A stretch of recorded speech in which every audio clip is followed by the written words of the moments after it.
On ne sait toujours pas ce qu'il est arrivé au petit Émile depuis sa disparition le 8 juillet dernier dans le Haut-Vernay.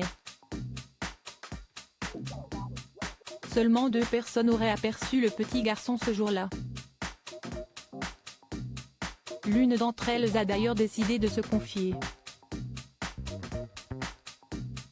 Depuis la disparition d'Émile, 2 ans et demi, le 8 juillet dernier, les recherches n'ont pas cessé pour retrouver le petit garçon qui n'a plus donné signe de vie dans le village du Vernay. Les rumeurs et les suppositions vont bon train mais rien de concret, pour l'instant, qui pourrait mettre de retrouver le garçonnet dans la nature depuis maintenant 2 mois. Disparu alors qu'il était chez ses grands-parents maternels, 2 témoins affirment avoir vu Émile avant qu'il ne se volatilise. Oui, ce jour-là, j'ai vu le petit descendre vers le lavoir. J'effectuais des travaux chez moi et à ce moment-là, indique un certain Marc, dont le prénom a été changé. Pourtant, ils ne se sont pas inquiétés de voir le petit seul dans la rue de ce village du Haut-Vernay. L'un de ces 2 témoins a accepté de dire quelques mots à nos confrères de BFM TV d'ici. Marc regrette que ce que les médias écrivent ne soit qu'un tissu de conneries. L'autre jour, j'étais au bar et des journalistes parlaient de moi. Cela m'a bien fait rire car ils ne savaient même pas qui j'étais, s'amuse-t-il.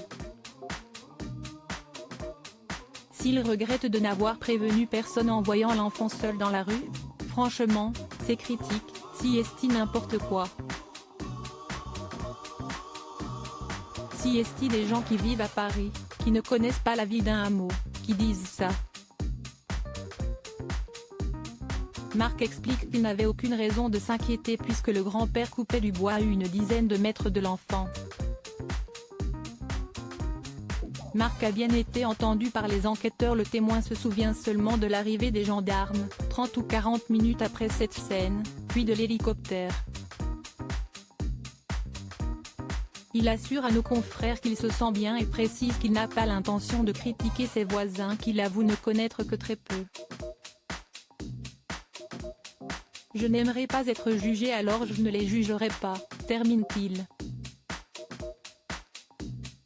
BFM d'ici a contacté le parquet d'Aix-en-Provence qui confirme que ce jeune homme a bien été entendu par les enquêteurs, sans pour autant en dire davantage afin de respecter le secret de l'instruction.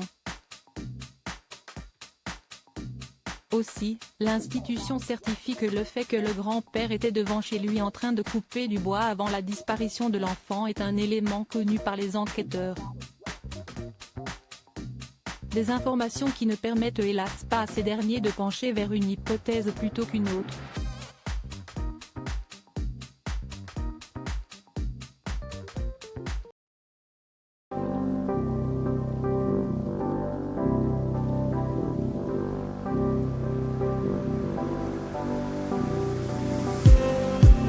Just